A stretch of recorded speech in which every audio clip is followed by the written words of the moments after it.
आणि वंचित, दुर्बल, शोषित, गरीब जे घटकातील जी लोक आहेत त्यांना खऱ्या अर्थानं न्याय देऊ शकतात.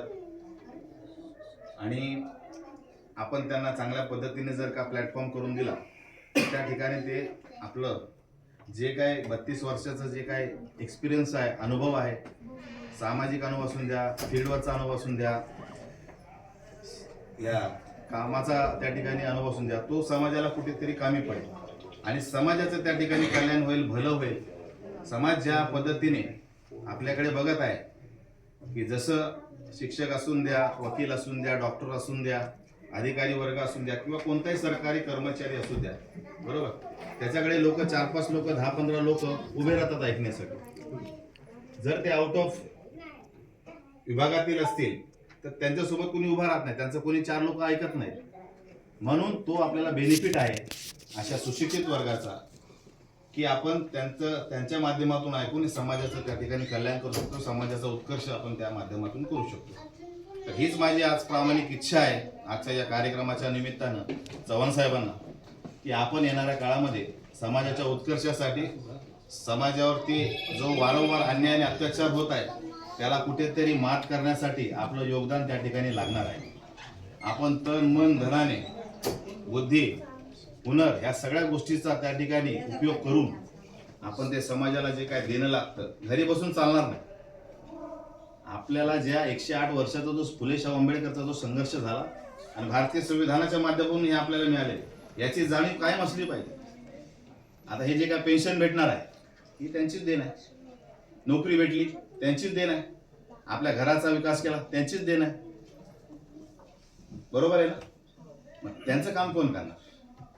बाबासाहेब सुद्धा म्हणाले होते 1952 आग्र्यामध्ये की मला शिकलेल्या सवरलेल्या लोकांनी धोका दिलेला आहे, असं बोलले.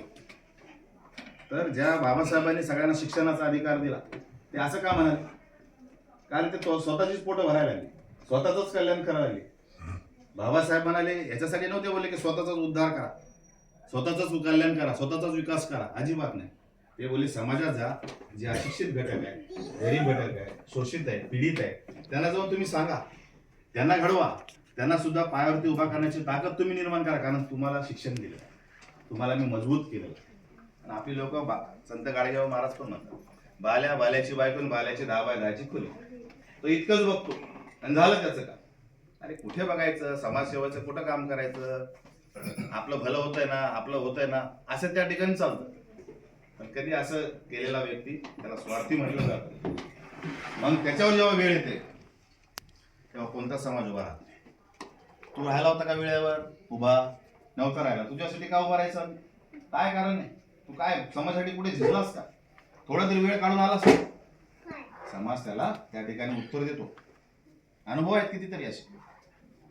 म्हणून आपण प्रामाणिकपणे महापुरुषांच्या ज्या आशीर्वादानं, पुण्याईनं आपल्याला हे सगळं काय मिळालेलं आहे गतवैभव, ते गतवैभव जर का वाचून ठेवायचं असेल आणि समाजासाठी जर का काम करायचं असेल तर खऱ्या अर्थानं ते महापुरुषांना सुद्धा श्रद्धांजली आहे. आणि त्यांच्या पाठीशी कोणते संकट आले, कोणते प्रॉब्लेम्स आले, आपण संघटन जे आहे देशव्यापी, भारतव्यापी, राष्ट्रव्यापी संघटन आहे.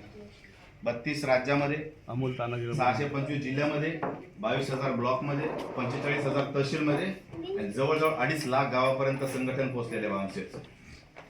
असं देशव्यापी, भारतव्यापी संघटन त्यांच्या पाठीशी आहे. ते सुद्धा खऱ्या अर्थानं मोठ्या ताकदीनं काम करतील. आपण या ठिकाणी मला बोलवलं आणि मला बोलण्याची या ठिकाणी संधी दिली. तुम्हाला पुढील वाटचालीसाठी मी शुभेच्छा देतो. चांगलं आरोग्य त्यांना लाभू दे, चांगला भरभराट होऊ दे, त्यांच्या परिवाराचं सुद्धा त्या ठिकाणी भरभराट होऊ दे अशी मी या ठिकाणी प्रार्थना करतो. सर्वांनी माझा ऐकलं त्याबद्दल आभार, धन्यवाद.